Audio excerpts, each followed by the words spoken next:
Thank you very much, Tanya. That makes me feel really, really old. Ladies and gentlemen, I'm delighted to be here this morning. I'm so glad I've been able to keep this commitment, which I made a couple of weeks ago. I'm afraid I can't stay with you for very long. I've got a delegation who flew in from Jerusalem just last night, and we've got a really busy 4 days ahead of us, trying to get more contracts to bring more Palestinian goods to market in Kuwait. So it's a really important trade delegation. So I hope you'll forgive me if I slip away pretty much as soon as I've finished speaking. I'm really glad to be here because this is such an important topic that you're going to be working through during the course of the workshop today around freedom of expression and journalism. And of course, it's perfect timing because on the 3rd of May, we'll be looking forward to celebrating World Press Freedom Day, which means something different, I think, in lots of different countries to different communities. When I think about freedom of expression and about the value that journalism plays in our different societies and communities, it's a very precious thing, but it's also quite subtle. It's not full of absolutes. Although we have legal frameworks, the law keeps changing and keeps developing. And when I think, for example, back to my days working for the Ministry of Justice, I worked a lot on what we call our Freedom of Information Act. So a lot of people in the journalistic community in the UK see it as concealment of information.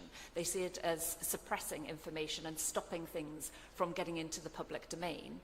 As a civil servant working on that, I felt that I was constantly trying to strike the right balance around the public interest of, yes, there were lots of things that the public might want to know, but is it right and proper for the public to know that?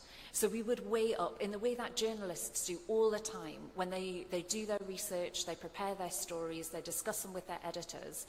And then there's always that discussion about, should we publish? Should we put this out into the public domain? Because once it's out there, you can never get it back. And there's this point about fairness. So the public might think, we have a right to know everything. We pay our taxes, or we vote, or we're citizens, so why don't you tell us? But equally, if, for example, it undermines somebody's reputation in an unfair way, or it creates a disadvantage for a certain number of companies, or if it affects your international diplomatic relations, there are lots of different things. National security is often raised as well. But there are other considerations to balance when you're thinking about, I know something, is it right that I let everybody else know it as well through the medium of journalism? So lots and lots of different nuanced considerations, which I'm sure you'll hear about during the course of the workshop from people who are grappling with this every single day. There's also the point about rights. So freedom of expression, certainly in the UK, is not an absolute right. It's a qualified right. So one person can't have their right to go around in the UK, for example, saying whatever they think about anything and everyone. Your rights to express what you think are qualified in terms of other people's rights to maintain their reputation, to make sure that people don't say things that are untrue about them, to make sure that people are not, for example, creating incitement to violence or to racial hatred. So again, there's this sense of balance and striking the line in the right place about what you can and can't say. There's also the point about integrity. And this brings me to a really important point, which again is something that I feel I'm grappling with every day, which is around what to believe. So social media in particular, but not exclusively, has created different challenges for us. It has huge, huge benefits. Now almost everyone can be their own journalist. You have this sense of really interconnected communities, about a global society. It's very, very fast as well. But sometimes people doing their own thing and working very quickly can also create problems for other people and for other societies. You don't have the same series of checks and balances. Things aren't necessarily triangulated or validated in the same way. You don't have those same discussions with your editor. You don't have that same sense of challenge before something is put out there. There are also more and more fake accounts. There's more of a blend between what is opinion, what is a blog, as opposed to what is investigative journalism. Sometimes there's deliberate misinformation campaigns, which is also something that my embassy has to deal with, my government has to deal with on a regular basis, as do others. There's what we often refer to in the UK as the editorial slant, which is I guess a known bias, maybe I can put it like that. For example, the Guardian newspaper, who some of you might have heard of, some of you might read, is known to be left of centre, it's more left-leaning, it's more socialist. The Telegraph paper is much more right of centre. We all know about the difference between CNN and Fox News. So sometimes you have this sort of publicly disclosed editorial or bias. But sometimes you don't always see that. It's not always stated. And those biases run quite deep, and sometimes it's not that they're concealed, but opinion is again presented as fact. Some of the other difficulties that we've had quite recently are absolute untruths, which have gone viral very, very quickly. So there was a fake memorandum which looked very, very similar to the memorandum, the notice, that Buckingham Palace posted at the death of Queen Elizabeth II. Only this one was posted announcing the death of King Charles III.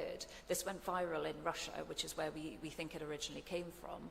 And I was inundated with all these requests saying, oh my goodness, why haven't you announced anything, Ambassador? We're so sorry, how do we pay our condolences? The king is dead. And of course he wasn't dead at all. He's suffering from cancer and he's receiving treatment for it. But I think finishing him off like this on social media, it came as quite a shock, and it was very disruptive. It wasted a lot of people's time and it caused confusion. So again, knowing your sources, knowing what's reliable, and understanding how to aim off a certain editorial is really important. I think my final point is about our own biases. So we all know that we have certain views on lots of different issues today. Sometimes they don't help us when we're consuming or when we're looking for journalistic content. And I think it's all too easy to scroll past things that maybe we don't like or we don't agree with, or to swipe things away that don't fit with our own worldview. And if we're consuming information on phones or on any sort of technology now, the technology is of course so clever that it will continue to feed us what it thinks that we're looking for. So we find that we're constantly reinforcing our own perspective, our own biases, by the way that we scroll or swipe. And then we end up disappearing in a tunnel made from our own algorithms. We end up constructing an echo chamber around ourselves. And what I remember when I was a kid at home was reading paper newspapers. Obviously we didn't have mobile phones then, and often in the broadsheets you would have the issue of the day or some sort of hot topic. It might have been, you know, is it ethically all right for parents to choose the gender of their future children? And on one side of the page you would have the argument for, and on the other side you would have the argument against. And when we're scrolling and swiping and looking at what comes into our Instagram feeds or what's fed through to us, what we're seeing is what our technology thinks we want to hear. We're not seeing the counter argument. And I think that this becomes lazy, it becomes dangerous. It's difficult because we stop trying to understand the opposite perspective. And if we don't understand the opposite perspective, we don't have to agree with it, but if we don't understand it, it makes negotiations much harder, it makes resolution and rehabilitation, reconciliation so much harder if you don't at least understand where the other side is coming from. So if there's one thing that I could encourage you to do during the course of this workshop and over the next few weeks or months, is challenge yourselves, maybe to play devil's advocate, deliberately engage with the counter argument to the view that you already hold. You don't have to agree, but just put yourself in someone else's shoes, or just take seriously the arguments that maybe you would have thought that's a load of rubbish, it's lies, it's bias. Of course they would say that. Just slow yourself down and think, well, okay, if I took this on board, where are they coming from? Why would they say this? Why did they believe that when I believe the absolute opposite? And play devil's advocate. Push yourself into the position where you try and argue for something that you fundamentally disbelieve in. Because intellectually it's challenging, but it's also a good discipline just to stop. And instead of scrolling and swiping so quickly, maybe just think, perhaps I'll try a different news outlet. Maybe I'll read something that I know is going to really annoy me and make me think this is all lies, I don't like this, I don't want to hear it. It's good to challenge yourselves like that and to try and maintain an open mind. And it is hard on emotional issues, and we all know what I'm talking about. We're talking about Gaza and Israel. And this is also why it's important to me that I've got this trade delegation in from Jerusalem today. So I hope you enjoy the rest of the workshop. Again, I'm sorry I can't stay longer. I'd love to drift around the different tables and hear the discussions throughout the day. But I'm glad I've been here at least for the start. Enjoy it. I hope you learn a great deal from it. I'm sure you will. Thank you very much.